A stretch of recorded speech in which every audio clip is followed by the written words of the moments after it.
Okay, so today we have New Order and Run. So this was requested, and I mean, New Order is requested a lot. So I feel like I need to do another one already. Anyway, I was sent the link for this video, which is always nice. And yeah, I did see that there was a Run 2, and I'm pretty sure from what I understand, Run 2 was a remix version of the first Run. So anyway, yeah, this is Run, a studio version, I think, studio album version. So let's get into it. I'm going to stop talking. And let's just go. Answer me. Why won't you answer me? I cannot recall the day that I last heard from you. Well, you don't get a time like this for nothing. So here's what you got to do. You work your way to the top of the world, then you break your life in two.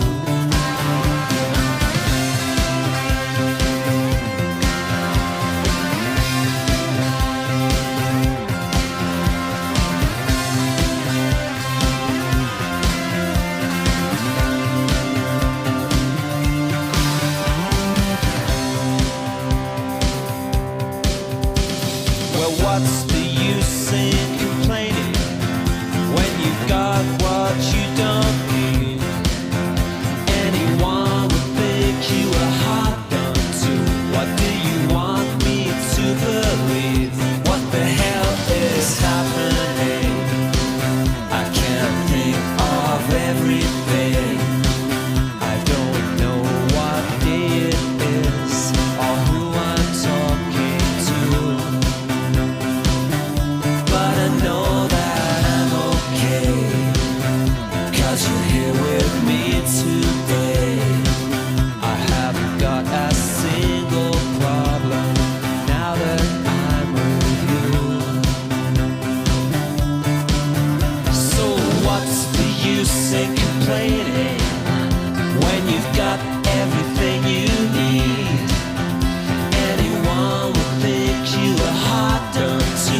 What do you want me to believe?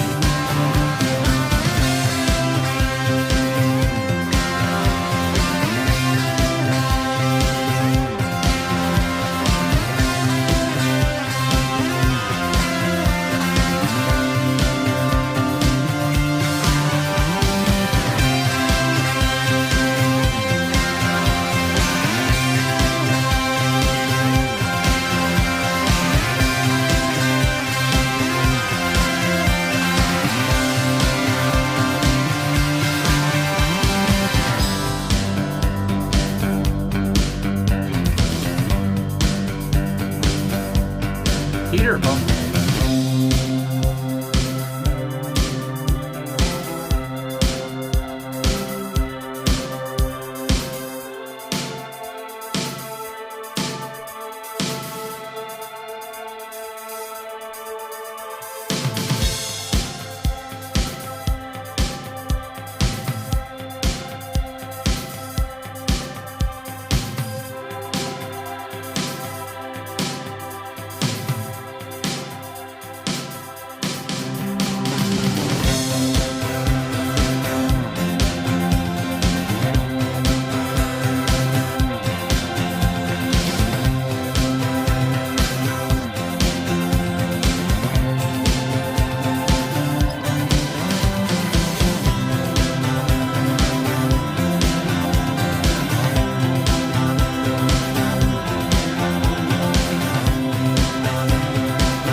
goodness.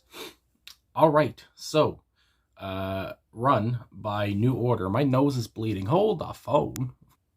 A song so good it'll make your nose bleed. Anyway, yeah, I cut myself while shaving, so I just noticed I was bleeding at the end there. But anyway, I had to stop. So yeah, before all that happened, I have to say, great little, no, well, great tune, not little tune. It's over 4 minutes, but every time, when I've listened to a band so much, as I have with New Order. I've come to know the band members, with, Bernie Subner, and then we have, of course, who I love, Stephen Morris on drums. I always love his technique, and I like that because the name of the album is Technique. And then also, friggin' Sumner's, well, I already talked about Sumner, but I do want to just mention Sumner's voice. It's just a comforting voice. It's so soft. He sounds so sweet. Honestly, maybe it's because I've been listening to more Pink Floyd, in my life or something. But he has that voice, like, I put it on like the same level as like David Gilmour or like Roger Waters. Just a voice that like makes you feel like everything is going to be okay, kind of a thing. I don't know, a soft kind of voice. I would say Gilmour more than Waters, I guess, has a comforting feel for me anyway. But anyway, yeah, it's just stuff like that. And Sumner's voice just always is on top. And again, he's just, such a different vibe with him on vocals than, other bands, or, like I've said before, than an Ian Curtis or whatever from Joy Division. But anyway, and of course, Peter Hook, I said during the song there, it's just like Peter Hook, like just so distinct, when it's him on bass. Yeah, that's what it is. He's so distinct, and his sound is just so iconic at this point, and you just can't miss him. And it's just like, I don't know. I've just never heard a bassist like him where it's just so, okay, that's so known that, okay, that's Peter Hook right there. I just love Peter Hook. I gotta say, and I love Subner as well. I love this whole band. Just legendary fellas, I gotta say. Anyway, so yeah, I can't freaking say enough good things about this band. I love their music. Anyway, as well, I forgot, there is also Gillian Gilbert on here as well. The problem is here, there's so many, just with this personnel from the album Technique. So of course it says Subner. This is the personnel: Subner on vocals, guitar, melodica, synthesizers, and programming. Peter Hook on string bass, electronic percussion, synthesizers, and programming. Stephen Morris on drums, synthesizers, and programming, and Gilbert on synthesizers, guitars, and programming. So I don't know what they're doing. Each of them are doing on this track alone. But again, their sound is just so good. And, coming out, this was from 1989. Again, they're still on top here. And apparently this is kind of an underappreciated, New Order song is what I was told, basically. And, yeah, I don't know. It's obviously, again, that distinct New Order sound. You have everything going for it here. But just within the first, chords, first few chords, whatever, it's just like it catches your attention. Just like I guess any song with Subner or freaking Morris or Hook does. But yeah, it's just, I don't know, I just always love it, and just the relentless energy it has. I like the ending as well too. Kind of a shift or whatever in the music, I thought, and then it ended or whatever, kind of with an outro with no words or anything. I just liked how it all came together, basically. But yeah, good Lord, it's just what else can you freaking say? It's just so good. And the synth arrangement every time with a New Order song, they relied on synths, and of course on programming as well, as it says there, and the personnel. And it's just like, I don't know, I don't know if I've heard somebody else like them. I don't know, they're just so good. They're just such good musicians, really. They're all so good at their craft. It's just like, I don't know, man. I don't know if they could put together a terrible song. Maybe that's another thing. What's the worst New Order song? I don't know. Anyway, so yeah, musically and lyrically, I thought it was all very well done. And if you get into the lyrics here, just right off the top with, answer me, why won't you answer me? I can't recall the day that I last heard from you. You don't get a town like this for nothing. So here's what you've got to do. You work your way to the top of the world, then you break your life in two. And then it goes on, well, what's the use in complaining when you've got everything that you don't need? When I heard that, it's just like, yeah, I look around my room. I don't need some of the stuff, but I like to have it. Anyone would think you were hardened too. what do you want me to believe? And it goes on, what the hell is happening? I ask that multiple times a day. I can't think of everything. I don't know what day it is. Again, these lines, I don't know, just when I was hearing them, it's just like, just taking them at face value. It's just like, I can't think of everything. I don't know what day it is. So it's just kind of a little funny, or who I'm talking to, but I know that I'm okay because you're here with me today. I haven't got a single problem now that I'm with you. I mean, that's sweet there. I'm like, good Lord. No problems now that I'm with you.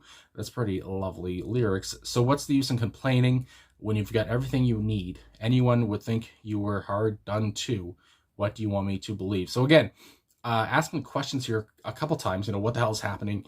What do you want me to believe? You've got everything you need, question mark, it says here.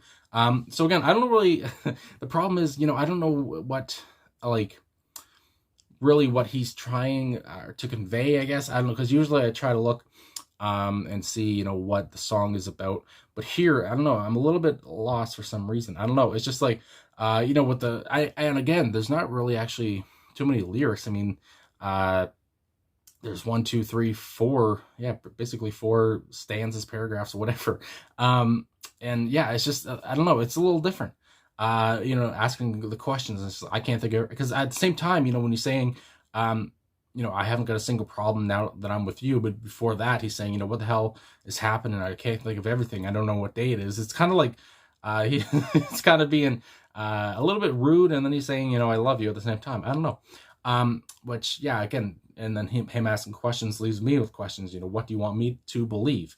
So yeah, I don't know, again, because I was thinking, I don't know if it's about one thing or another, but I was thinking, I did see a comment somewhere talking about this again, because again, I don't see too many interpretations that I can find, on the internet, but there was this one comment talking about it's a catchy tune. All right. This person says, I assume the lyrics are about someone who has worked hard to become successful, sacrificing their personal relationship to some degree, and their partner is complaining.